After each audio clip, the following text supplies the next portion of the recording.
ಧನುರ್ಮಾಸ ಪೂಜಾ ಸಮಾಪ್ತಿ ಯಾಕೆ? ಏನು ಧನುರ್ಮಾಸದ ಪೂಜಾ ಸಮಾಪ್ತಿ ಅಂತೇಳಿ ಹೇಳ್ತೀವಿ? ಧನುರ್ಮಾಸದ ಪೂಜೆಗಳೆಲ್ಲ ಕೂಡ ಮುಗಿಸುವಂತಹದ್ದು, ಕ್ಲೋಸ್ ಮಾಡುವಂತಹದ್ದು, ಅಲ್ಲಿಗೆ ಕೊನೆಗೊಳ್ಳುವಂತಹದ್ದು ಇವತ್ತಿನ ದಿನಕ್ಕೆ ಏನಪ್ಪ ಅಂತಂದರೆ ನೋಡಿ, ಡಿಸೆಂಬರ್ 2024 ಡಿಸೆಂಬರ್ 16ನೇ ತಾರೀಕಿಗೆ ಈ ಒಂದು ಧನುರ್ಮಾಸ ಅಂತ ಪ್ರಾರಂಭ ಆಯಿತು. ಹೇಗೆ ಪ್ರಾರಂಭ ಆಗಾಯಿತು ಅಂತಂದರೆ ಸೂರ್ಯನು ಸಂಕ್ರಮಿಸುವಂತಹದ್ದು ಅಂತ ನೋಡಿ. ನಮ್ಮ ಭೂಮಿಗೆ ವೃಶ್ಚಿಕ ರಾಶಿಯ ದಿಶೆಯಲ್ಲಿರ್ತಕ್ಕಂತಹ ಸೂರ್ಯ ವೃಶ್ಚಿಕ ರಾಶಿಯಿಂದ ಧನುಸ್ಸು ರಾಶಿಗೆ ಪ್ರವೇಶ ಮಾಡಿರ್ತಾನೆ 16ನೇ ತಾರೀಕು ಡಿಸೆಂಬರ್ 2024 ಆ ದಿನಾಂಕಕ್ಕೆ ಧನುಸ್ಸು ರಾಶಿಗೆ ಪ್ರವೇಶ ಮಾಡಿರ್ತಾನೆ. ಸುಮಾರು 1 ತಿಂಗಳ ಕಾಲ ಸೂರ್ಯ ಸಂಚಾರ 30 ಡಿಗ್ರಿಗಳಲ್ಲಿ ಧನುಸ್ಸು ರಾಶಿಯಲ್ಲಿ ಸಂಚಾರದಲ್ಲಿ ಇರ್ತಕ್ಕಂತಹದ್ದು. ಅಂದರೆ ನಮ್ಮ ಭೂಮಿಗೆ ಧನುಸ್ಸು ರಾಶಿ ಇರುವಂತಹ ಕಡೆಗೆ ದಿಕ್ಕಿಗೆ ಆ ದಿಶೆಯಲ್ಲಿ ಸಂಚಾರದಲ್ಲಿ ಸೂರ್ಯನು ಕಾಣಿಸ್ಕೊಂಡಿರ್ತಾನೆ. ಆ ಸಮಯವೆಲ್ಲ ಕೂಡ ಧನುರ್ಮಾಸ ಅಂತೇಳಿ ಹೇಳ್ತೀವಿ. ನೋಡಿ, ಧನುಸ್ಸು ರಾಶಿಯಲ್ಲಿ ಸೂರ್ಯ ಇದ್ದಾಗ ನಮ್ಮ ಭೂಮಿಗೆ ತುಂಬ ದೂರದಲ್ಲಿರ್ತಾನೆ, ತುಂಬ ಡಿಸ್ಟೆನ್ಸಲ್ಲಿರ್ತಾನೆ, ಅಂತರ ದೂರ ಇರುತ್ತೆ. ಅದಕ್ಕೇನೆ ವಿಪರೀತವಾದಂಥ ಧನುಸು ಮಾಸದಲ್ಲಿ ಹಿಮ ಸುರಿಯುವಂತಹದ್ದು, ಶೀತಮಯವಾದಂತಹ ವಾತಾವರಣ ಇರ್ತಕ್ಕಂತಹದ್ದು, ಆಕಾಶದಲ್ಲಿರ್ತಕ್ಕಂತಹ ಹಿಮವಾದಂತಹ ಅಂಶ, ನೀರಿನ ಅಂಶ ಭೂಮಿಗೆ ತಲುಪುತ್ತೆ. ನೋಡಿ, ನಾನು ಹೇಳಿದೆ ಆಶ್ವೀಜ ಮಾಸ, ಕಾರ್ತಿಕ ಮಾಸದಲ್ಲಿ ಇವೆಲ್ಲ ಕೂಡ ಒಳ್ಳೆಯ ಮಾಸಗಳಲ್ಲಿ ಬಂದಿರತಕ್ಕಂತಹ ಜಲ ಸಂಪತ್ತು ಭೂಮಿಯಲ್ಲಿ ಗುರುತ್ವಾಕರ್ಷಣ ಬಲದಿಂದ ಇರ್ತಕ್ಕಂತಹ ಜಲದಲ್ಲಿ ಸ್ನಾನಗಳನ್ನು ಮಾಡುವಂತಹ ಪದ್ಧತಿ. ನೋಡಿ, ಈ ಧನುರ್ಮಾಸದಲ್ಲಿ ವಿಶೇಷವಾಗಿ ಶ್ರೀ ಅಯ್ಯಪ್ಪ ಸ್ವಾಮಿಯ ಮಾಲೆಯನ್ನು ಧರಿಸುವಂತಹದ್ದು, ಅಯ್ಯಪ್ಪ ಸ್ವಾಮಿಯ ದೇವರ ಕಾರ್ಯಗಳನ್ನು ಮಾಡುವಂತಹದ್ದು ವಿಶೇಷವಾಗಿ ನಾವು ನೋಡ್ತಾ ಇರ್ತೀವಿ. ಹಾಗಾಗಿ ಸ್ತ್ರೀಯರು ಕೂಡ ಒಂದು ದೇವಿ ಮಾಲೆಗಳನ್ನು ಹಾಕುವಂತಹದ್ದು ಕೂಡ ಈ ತಿಂಗಳಲ್ಲೇ ಇರುತ್ತೆ. ಅಮ್ಮನವರಂಥ ಮಾಲೆಯನ್ನು ಹಾಕುವಂತಹದ್ದು ವಿಶೇಷತಃ ಪ್ರಾರಂಭ ಮಾಡಿಕೊಂಡಿರ್ತಕ್ಕಂಥದ್ದು ಸಂಪ್ರದಾಯದಲ್ಲಿರ್ತಕ್ಕಂಥ. ಯಾಕಂದರೆ ಈ ಸಮಯದಲ್ಲಿ ಯಾರು ಈ ಕುಂಟೆಗಳಲ್ಲಿ ಅಥವಾ ನದಿಗಳಲ್ಲಿ ಕೆರೆಗಳಲ್ಲಿ ಈ ಒಂದು ಭೂಮಿ ಮೇಲೆ ನಿಂತಿರ್ತಕ್ಕಂತಹ ಜಲದಲ್ಲಿ ಸ್ನಾನ ಮಾಡ್ತಾರೆಯೋ ಅಂತಹವರಿಗೆ ಈ ವರ್ಷ ಪೂರ್ತಿ ಆಯುಷು, ಆರೋಗ್ಯ, ಅಭಿವೃದ್ಧಿ ಸಿಗತ್ತೆ. ನೋಡಿ, ತಣ್ಣೀರು ಆದರೂ ಕೂಡ ತಣ್ಣೀರಲ್ಲಿ ಸ್ನಾನ ಮಾಡೋದರಿಂದ ನಮ್ಮ ದೇಹದ ಒಂದು ಸ್ಥಿತಿ ತುಂಬ ಅದ್ಭುತವಾದಂತಹ ಆರೋಗ್ಯ ಸಿಗತ್ತೆ. ನಮ್ಮ ದೇಹದಲ್ಲಿರ್ತಕ್ಕಂತಹ ಒಂದು ವೈಪರೀತ್ಯವಾದಂತಹ ಅನಾರೋಗ್ಯಗಳು ಕೂಡ ಹೊರಗಡೆ ಹೋಗುವಂತಹದ್ದು ಈ ಜಲದಿಂದ ಪ್ರಾಪ್ತಿಯಾಗತ್ತೆ. ಆದರೆ ಎಲ್ಲರೂ ಧನುರ್ಮಾಸ ಪೂಜೆನ ಓಕೆ ನಾವು ಮಾಡ್ತೀವಿ ಅಂತೇಳ್ಬಿಟ್ಟು ಮನೆಯಲ್ಲಿ ನೀರನ್ನು ಚೆನ್ನಾಗಿ ಕಾಯಿಸ್ಕೊಂಡು ಒಳ್ಳೆ ಬಿಸಿ ಬಿಸಿಯಾಗಿ ಚಳಿ ಅಂತ ಹೇಳ್ಬಿಟ್ಟು ಸ್ನಾನ ಮಾಡುವಂತಹ ಪದ್ಧತಿ ಇರುತ್ತೆ. ಆದರೆ ಆ ಜಲದಲ್ಲಿ ನೀವು ನೀರನ್ನು ಕಾಯಿಸಿದ ಮೇಲೆ ಈ ಒಂದು ಗುರುತ್ವಾಕರ್ಷಣ ಬಲ ಎಲ್ಲ ಹೊರಟೋಗಿರುತ್ತೆ.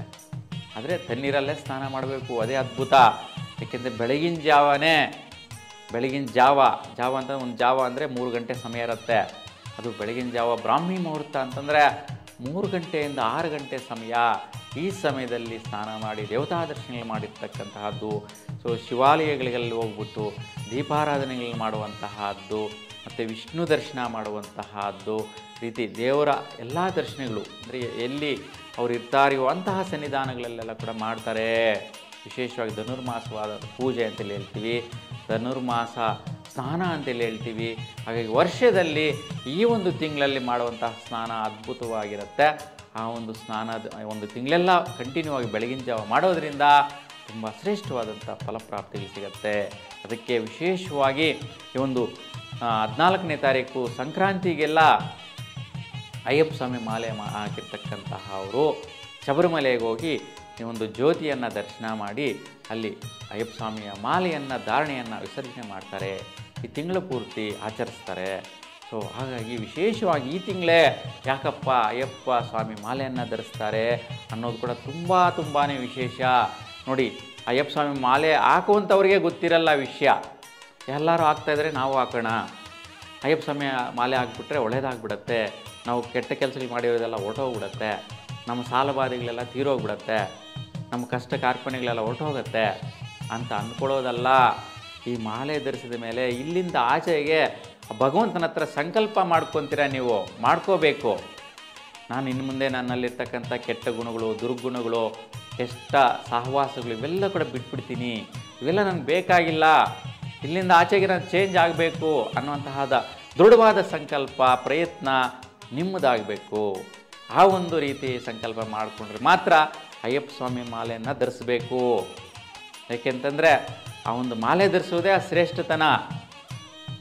ಆ ಮಾಲೆ ವಿಸರ್ಜನೆ ಮಾಡಿಬಿಟ್ಟು ಭಾಳಷ್ಟು ಮತ್ತೆ ನನ್ನಲ್ಲಿ ಅಯ್ಯಪ್ಪ ಸ್ವಾಮಿ ಮಾಲೆ ಇಲ್ಲ ಬಿಡು, ಸೊ ನಾನು ಈಗ ಸ್ವಾಮಿ ಅನ್ನುವಂತಹ ಒಂದು ಸ್ಥಾನದಿಂದ ಹೊರಗಡೆ ಇದ್ದೀನಿ, ಬರ್ತಾ ಇದ್ದೀನಿ ಅಂತ ಹೇಳ್ಬಿಟ್ಟು ಮತ್ತೆ ಕೆಟ್ಟ ಕೆಲಸಗಳು ಮಾಡಿರ್ತಕ್ಕಂಥವರು ಅಲ್ಲಿ ಶಬರಿಮಲೆಯಿಂದ ಬರ್ತಾನೆ ಎಷ್ಟೋ ಜನ ಆಕ್ಸಿಡೆಂಟ್ಸ್ ಆಗಿ ಹೋಗ್ಬಿಟ್ಟಿದ್ದಾರೆ. ಏಕೆಂದರೆ ಬಹಳಷ್ಟು ಜನ ಕುಡಿತಕ್ಕೆ ಶಟರಾಗಿಬಿಟ್ಟಿರ್ತಾರೆ, ಅವ್ರ ಸಂಸಾರಗಳೇ ಹೊರಟೋಗ್ಬಿಟ್ಟಿರ್ತದೆ, ಅವ್ರ ಮಕ್ಕಳು ಮರಿ ಹೆಂಡತಿ ನಂಬಿರ್ತಕ್ಕಂತಹ ಅವ್ರಿಗೆಲ್ಲರಿಗೂ ಕೂಡ ಜೀವನ ಕೊಡೋಕ್ಕೆ ಆಗದೆ ಇರೋ ಸ್ಥಿತಿಗೆ ಹೊರಟೋಗಿರ್ತಾರೆ. ಆದರೆ ನಾನು ಅಯ್ಯಪ್ಪ ಸ್ವಾಮಿ ಮಾಲೆ ಆಗಿಬಿಟ್ರೆ ಒಳ್ಳೆಯದಾಗ್ಬಿಡತ್ತೆ, ಅಯ್ಯಪ್ಪ ಸ್ವಾಮಿ ಮಾಲೆಯನ್ನು ಧರಿಸ್ಬಿಟ್ರೆ ಒಳ್ಳೆಯದಾಗ್ಬಿಡತ್ತೆ, ಈ ತಿಂಗಳಲ್ಲಿ ಜಪ ತಪ ಮಾಡಿಬಿಟ್ರೆ ಒಳ್ಳೆಯದಾಗ್ಬಿಡತ್ತೆ ಅಂತ ದೇವ್ರ ಮೇಲೆ ಭಾರ ಆಗೋದಲ್ಲ. ದೇವ್ರ ಹತ್ರ ಸಂಕಲ್ಪ ಮಾಡಿಕೊಂಡು ಆ ಕೆಟ್ಟ ಕಾರ್ಯಗಳು ಕೆಲಸಗಳು ಕ್ರಿಯೆಗಳನ್ನ ಬಿಟ್ಟುಬಿಡುವಂತಹ ಸಂಕಲ್ಪ ಮಾಡಬೇಕಾಗಿರುತ್ತೆ. ಸುಮಾರು ಜನ ಮಾಲೆ ಧರಿಸಿದ ನಂತರ ವಿಸರ್ಜನೆ ಮಾಡಿಕೊಂಡು ಮನೆಗೆ ಬಂದ ನಂತರ ಯಥಾಸ್ಥಿತಿ ಅದೇ ಕಮಿಟ್ಮೆಂಟ್ಸು, ಅದೇ ಬಾಧೆ, ಅದೇ ಸಾಲಗಳು ಇದರಲ್ಲಿಂದ ಹೊರಬರೋಕ್ಕಾಗದಿರೇ ಇರ್ತಾರೆ. ಅದಕ್ಕೆ ನಿಮ್ಮ ಸಂಕಲ್ಪನ ಬದಲಾವಣೆ ಮಾಡ್ಕೋಬೇಕು. ನೋಡಿ, ಈ ತಿಂಗಳಲ್ಲಿ ನೀವು ಶೀಘ್ರವಾಗಿ ಬೆಳಗಿನ ಜಾವ ಎದ್ದು ಸ್ನಾನ ಮಾಡ್ತೀರಾ, ಶುಭ್ರವಾಗಿರ್ತೀರಾ, ಅದು ವರ್ಷ ಪೂರ್ತಿ ಮಾಡೋದಕ್ಕೆ ಪ್ರಯತ್ನ ಮಾಡಿ, ಕ್ರಿಯಾಶೀಲರಾಗಿರಿ. ಮತ್ತು ಏನು ಕಲ್ಮಶವಾಗಿರ್ತಕ್ಕಂಥದ್ದು, ಕುಡಿತಕ್ಕೆ ಚಟರಾಗಿರ್ತಕ್ಕಂತಹದ್ದು, ದುರ್ಗುಣಗಳಿಗೆ ಚಟರಾಗಿರ್ತಕ್ಕಂಥದ್ದು ಅವೆಲ್ಲವೂ ಕೂಡ ಬಿಟ್ಬಿಡಿ. ಇವೆಲ್ಲ ಬಿಟ್ಟರೆ ತಾನಾಗೆ ಭಗವಂತ ನಮ್ಮಲ್ಲಿ ಸೇರ್ಕೊತಾನೆ, ಅನುಗ್ರಹ ಕೊಡ್ತಾನೆ, ಪ್ರತಿಫಲ ಕೊಡ್ತಾನೆ. ನೋಡಿ, ಆವಾಗ ಭಗವಂತನ ನಮ್ಮಲ್ಲಿ ಸೇರ್ಕೊಂಡಿದ್ದಾನೆ, ನಮ್ಮ ಮನಸ್ಸಲ್ಲಿದ್ದಾನೆ, ನಮ್ಮ ಆತ್ಮದಲ್ಲಿದ್ದಾನೆ, ಅಯ್ಯಪ್ಪನೇ ನಮ್ಮನ್ನು ಕಾಪಾಡ್ತಾ ಇದ್ದಾನೆ ಅಂತ ಹೇಳ್ಬಿಟ್ಟು. ಹಾಗಾಗಿ ಪ್ರತಿಯೊಬ್ಬರೂ ಕೂಡ ದುರ್ಗುಣಗಳನ್ನು ಬಿಡುವಂತಹ ದಿನ ಈ ಒಂದು 14ನೇ ತಾರೀಕು ಸಂಕ್ರಾಂತಿಯ ದಿನ, ಉತ್ತರಾಯಣ ಪುಣ್ಯಕಾಲ. ನೋಡಿ, ಎಷ್ಟೊಂದು ವಿಧವಾಗಿ ಇವತ್ತೊಂದೇ ದಿನ ಒಂದು ಶ್ರೇಷ್ಠವಾದಂತಹ ಒಂದು ಅಂಶಗಳನ್ನು ನಾವು ನೋಡ್ಬೋದಾಗಿದೆ ಅಲ್ವಾ.